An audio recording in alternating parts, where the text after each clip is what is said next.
Pattern, would you just hold still? I don't wanna accidentally stick you, Logan Sander says as he holds the label of his boyfriend's grey tux, attempting to put a pin through the stem of the boutonniere, a light blue rose and baby's breath. It complements Patton's white tux shirt and blue bow tie. Patton Foster grins and his eyes bright and happy behind his thick glasses frame. Sorry, Lou, he says. Logan finishes pinning the flower to his label and gives his boyfriend of 2 years fleeting, soft smile. He takes a step back, smoothing the front of Patton's suit jacket before giving him a satisfied nod. Patton laughs and grabs his tie, matching Patton's bow tie in color, despite the fact that the rest of his suit and tux shirt were blue, and kisses him. Roman Prince, in a white tux with a gold vest and tie, smiles at the exchange from where he stands lean up against the entryway to the living room. Get a room, says a familiar voice coming up behind Roman.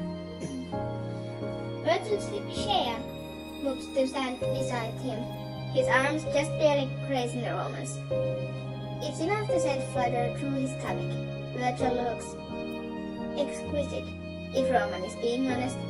Black tux jacket and matching vest that lay over a white shirt and metallic purple tie. Virgil's hands crossed over Roman's, their fingers entwining for a moment. Roman feels familiar warmth in his chest at the touch. He remembers when they first met. September, 2nd grade. You shouldn't do that. 7-year-old Roman frowns as he looks at the other 7-year-old. Roman is hanging off the side of the upper level of the blazed wooden stick he'd been using as a makeshift sword in his hand. The other boy isn't new to the class, Roman knows. What was his name again? Oh yeah? Roman challenges, annoyed. Why not? The other kid hobbles, shoving his hands in the pockets of his black, chipped-up hoodie. Something bad could happen, he explains. Roman rolls his eyes. The ground is lava, you know. So you have been burned up because the lava, and I don't have to listen to you. He valiantly swings an arm out, now holding hold of with one hand. What are you doing? The kid exclaims, ignoring Roman's explanation. He sounds mad. Roman rolls his eyes. What does it look like I'm doing? I'm fighting off the lava monster. That's stupid. Roman thinks for a moment about throwing his stick at him. But then he'd have lost his sword, and it was a highly defending weapon against the monster. Instead, he growls at the kid below the ground. You are stupid. The other kid stares at him for a long moment. I'm going to tell Mr. Picani. Mr. Picani was the Reese's monitor. Roman refused to back down, staring at the other kid intentionally, until he eventually turns on his heels and throws off towards the adults over by the swing set. Roman groans loudly before jumping to the ground, staring at the kid in the hoodie as he walked away. Why did he have to go and ruin the fun?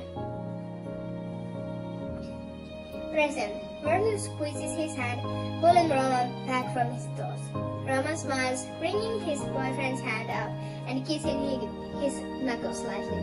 His heart flutters a little at the soft blush that spreads across his boyfriend's cheek at the gesture. Are you ready? Logan asks. We don't want to be late for our reservation. Right, Roman says, not taking his eyes off of Virgil, even as he lets their hats drop. I'm drunk, right? I believe that was the plan, yes, Logan replies. But should neither arise, I would not mind taking on that responsibility. Roman shakes his head.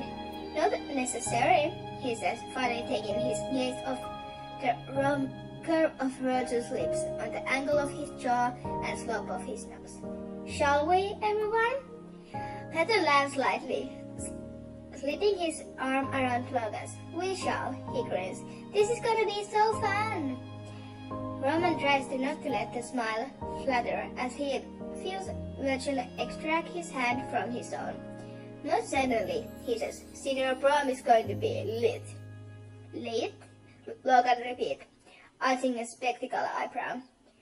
Roman rolls his eyes.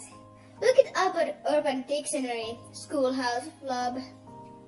Logan pulls out his phone to do precisely that as the four of them file through the doorway, aiming at Logan's stats as they remind four of them to be safe, have fun, and call if they need anything. Roman feels a small twinkle of envy as Patton and Logan keep their fingers entwined as they cross the lawn to Roman's car on the street. Virgil sticks by Roman's side, jumping into the front passenger seat, but they do not touch one another. Roman isn't out yet. In the back of his mind, he wonders if he might still be in the closet, if it wasn't for what happened to Virgil. He reminds the day clearly. It was also the first time Roman had witnessed one of his panic attacks in person. October, sophomore year.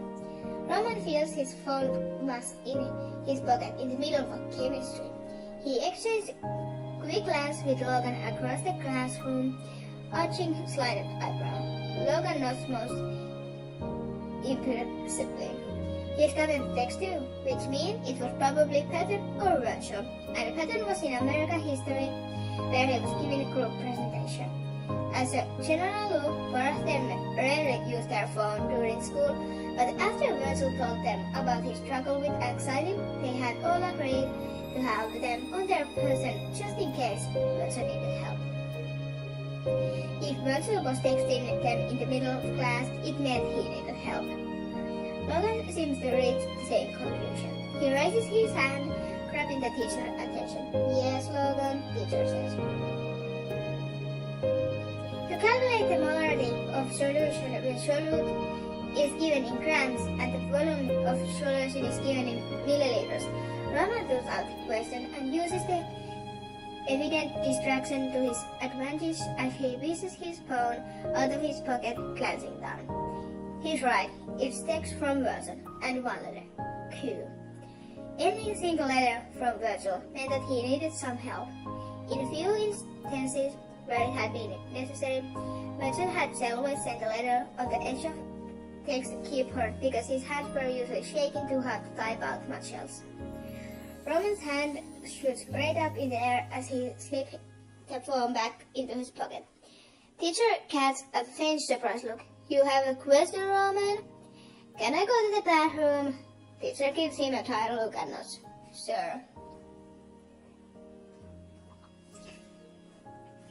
Roman has to keep himself from sprinting out of the room. His mind is racing. Virgil has a free period, which he usually spends in the theater, working on sets, even though technically he wasn't allowed there. The theater will be empty, so he'd probably stay there, right? He figures it's worth a shot. Roman sends a quick text to the group. R. On my way, V. He hurries down the stairs around the corner, checking the hallway quickly before he pulls the door to the theater open and slips inside. It thuds heavily behind him. Roman's wide, worried eyes scan the empty rows of seats and the stage, also empty, save for the half-constructed set pieces. There's no sign of the theater, and Roman worries if maybe he gets one. Virgil? Roman calls, feeling his tummy twist with concern.